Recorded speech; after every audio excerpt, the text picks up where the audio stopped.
Salve, salve, meus queridos! Professor Guilherme Venturim para falar com vocês hoje sobre flexão, elementos, peças fletidas, ou seja, que sofrem o efeito do momento fletor.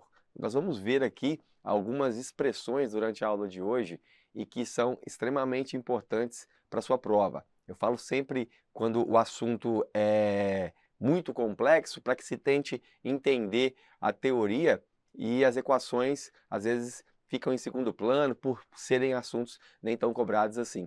Aqui é um pouco diferente, eu quero falar para você que as expressões, e eu vou sempre destacá-las, devem ser memorizadas. Então monte aí o seu formulário de estudos da resistência dos materiais, porque tem umas expressões aqui que tem que estar fresca na hora da prova. E esses assuntos, inclusive, da flexão, envolvem muita conta. Então, ele até pode vir de forma teórica, mas muitas vezes vai ser uma aplicação direta da fórmula. E aí você, estando com a teoria em dia e lembrando principalmente da fórmula na hora da prova, substituição, compatibilização de unidades, para que não fique nenhum erro, nenhum vacilo. É comum, inclusive, as alternativas de resposta serem diferenciadas pela dezena, pela centena. Então, às vezes, 2, 20, 200 ou 2000. E aí, isso pode te pegar na hora de compatibilizar o cálculo em milímetro, centímetro, quilonewton, megapascal, pascal, enfim. Vamos, ao longo dessa aula, também mostrar alguns exemplos para vocês.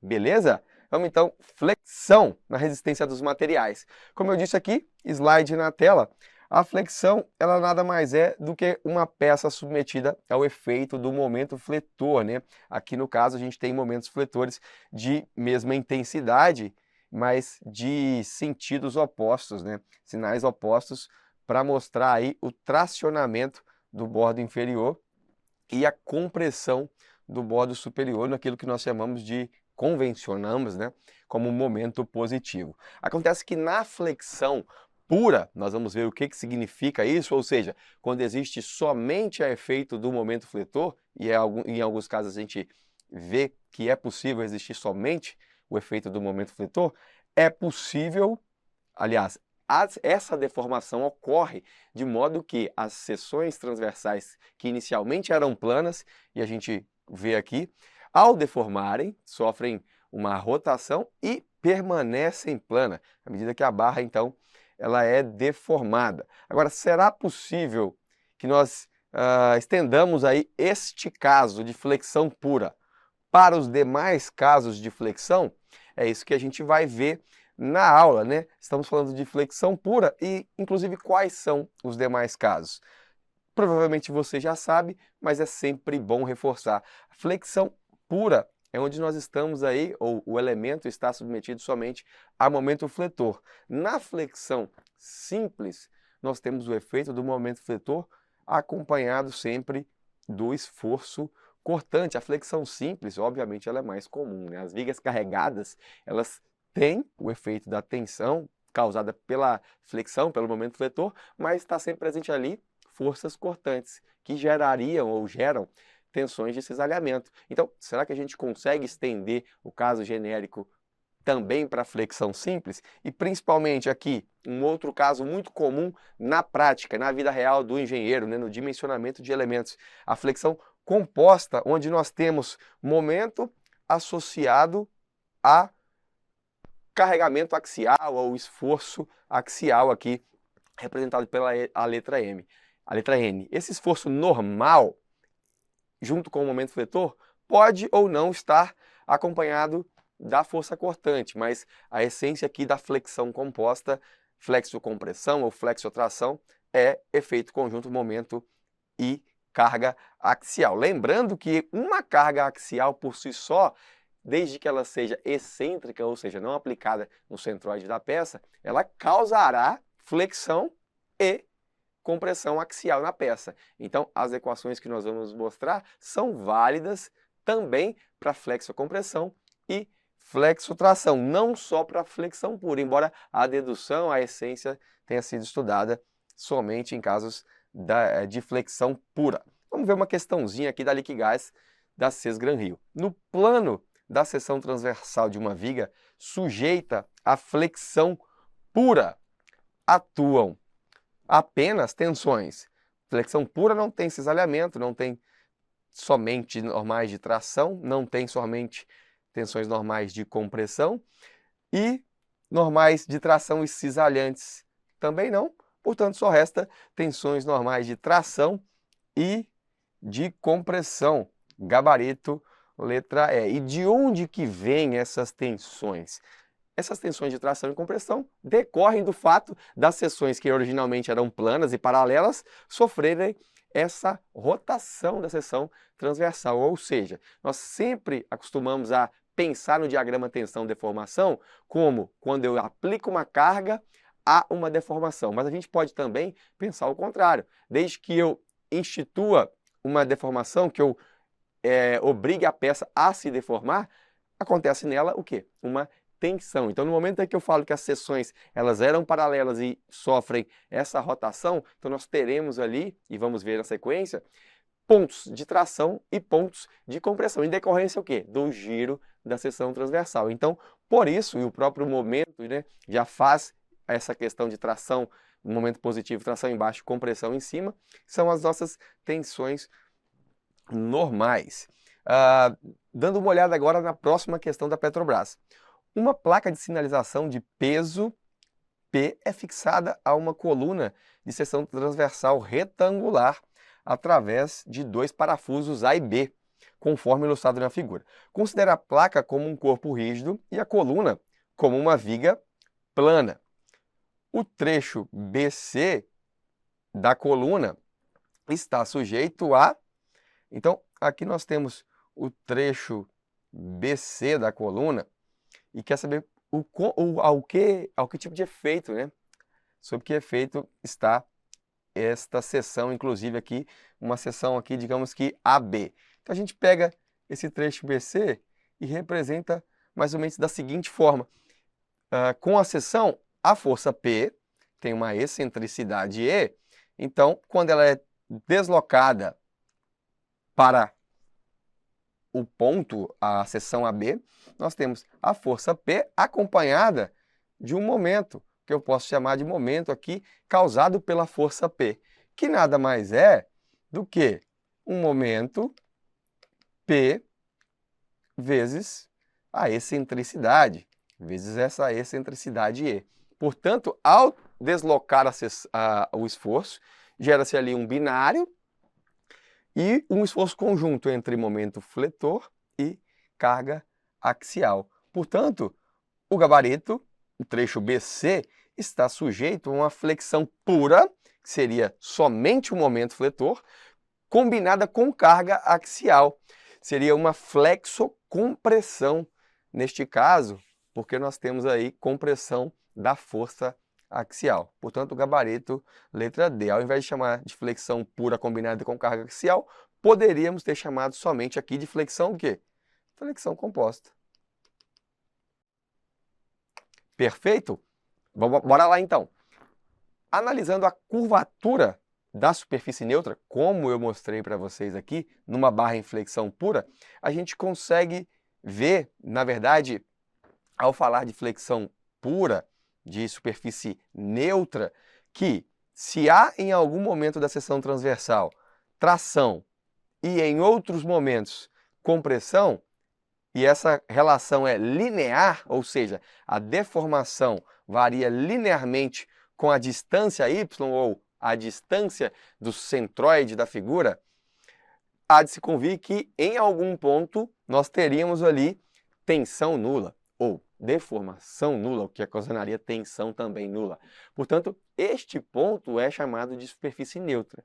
Na seção transversal, em corte, a gente geralmente chama de linha neutra. Por quê? Porque no corte ela aparece como uma linha, mas na verdade é uma superfície que se estende por toda a viga, uma superfície onde as deformações são nulas e, consequentemente, as tensões são nulas. Para os demais pontos, a deformação axial, ou seja, neste caso aqui, considerando o X na horizontal, o alongamento ou o encurtamento das fibras, ele tem uma relação direta com a posição, ou seja, se está acima ou abaixo do centro geométrico, do centroide da figura, e com o raio de curvatura da superfície, mostrado aqui na nossa figura.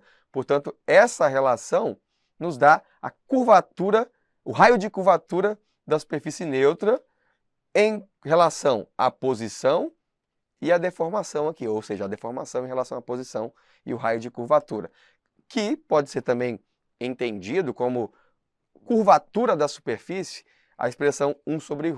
Então, se nós entendemos isso como a curvatura da viga, ao fazermos as substituições, é possível perceber que a deformação causada pelo momento fletor é medida por essa curvatura, por essa curva que se dá ao longo de todo o elemento estrutural.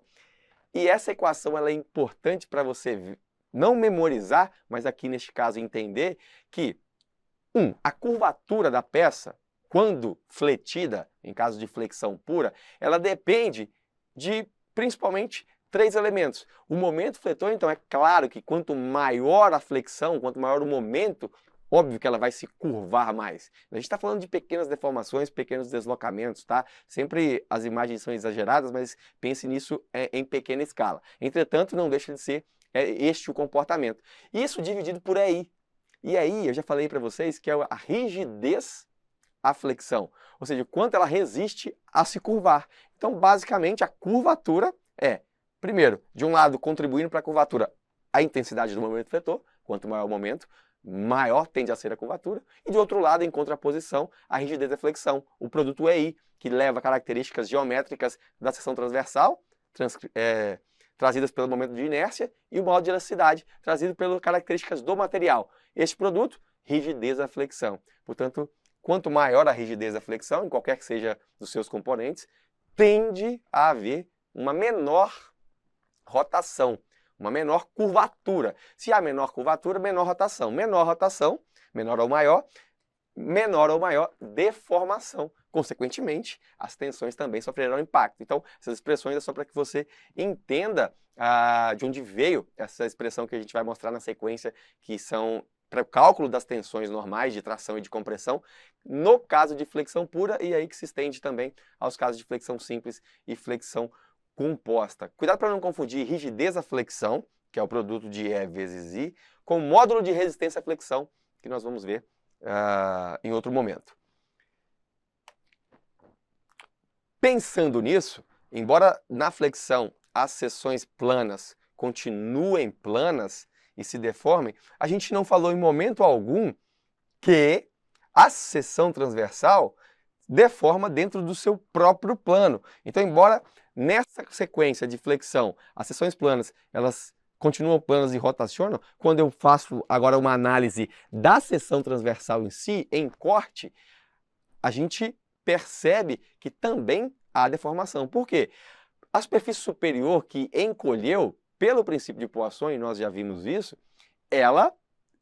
as demais dimensões se alongam. E na seção das fibras que sofreram tração longitudinal, a seção transversal tende a afinar. Então, aparentemente, ao longo do eixo da nossa viga, que seria isso, ela sofre essa flexão, sofre essa curvatura, né, que nós mostramos no slide anterior, mas há uma curvatura chamada de anticlástica, que agora não é a curvatura ao longo do eixo longitudinal da peça, é uma curvatura das faces paralelas da seção transversal. Veja aqui que agora a seção também sofreu variações geométricas em função dessa compressão e tração axial. Então, uma deformação em X causa nas direções Y, aqui no caso da direção Y e também na direção Z, deformações. Isso tudo em função de quê? Em função, obviamente, do que nós chamamos de coeficiente de Poisson, essa expansão dos elementos acima da superfície neutra, indicada aqui, e a contração ou encurtamento dos elementos abaixo da superfície neutra representa aí que seria a nossa curvatura anticlástica ou raio de curvatura anticlástico. Beleza? Voltando a falar das seções planas nas condições ideais de carregamento, tá? Claro, se todas as seções transversais de uma viga de uma extremidade à outra permanecem plana, a gente não teria o quê? Tensões e cisalhamentos. A gente está falando de flexão pura. Mas nas condições reais, trazendo agora para o mundo real, nós teríamos associado à flexão também esforços cisalhantes. A gente chama ali de flexão simples. Temos momento mais cortante. Aqui, forçadamente, operou-se um caso de flexão pura. Mas a gente sabe que, na realidade, problemas como este estão associados cortante e momento fletor. Será que é possível continuar utilizando as expressões e deduções que serão dadas na sequência? Sim. Por quê? Porque, embora não tenha-se esta situação aqui na realidade, nesse caso simples, na maioria das vezes não são aplicados dessa forma os carregamentos, o erro envolvido, quando a gente considera o princípio de Saint-Venant, peças, análises mais afastadas, né? Nas situações de engenharia a gente consegue utilizar com pequena margem de erro as equações aqui deduzidas. Então, embora onde haja força cortante, as seções transversais inicialmente planas, após se deformarem, não se mantém perfeitamente plana, é possível, nas relações usuais de engenharia, utilizar as mesmas expressões de flexão pura. Então, para flexão simples e até mesmo no caso de flexão composta. O momento fletor, que nós vamos estudar agora, o momento fletor a gente vai estudar agora, mas o esforço cortante, quando aplicado na seção transversal, ele tem uma distribuição muito distinta, muito característica e complexa. A gente vai ver na aula de flexão devido ao esforço cortante. E a deformação da seção transversal fica com algo bem desse tipo, assim, bem deformado. Ou seja, não é mais paralelo, embora na realidade a aproximação que se faz de peças que são inicialmente planas e se mantêm planas após sofrerem flexão é uma boa aproximação, embora não perfeitamente, não é uma relação assim tão perfeita, o erro envolvido é baixo. Beleza? Então agora vamos rodar uma vinhetazinha para a gente começar a falar aqui da tensão normal no regime elástico.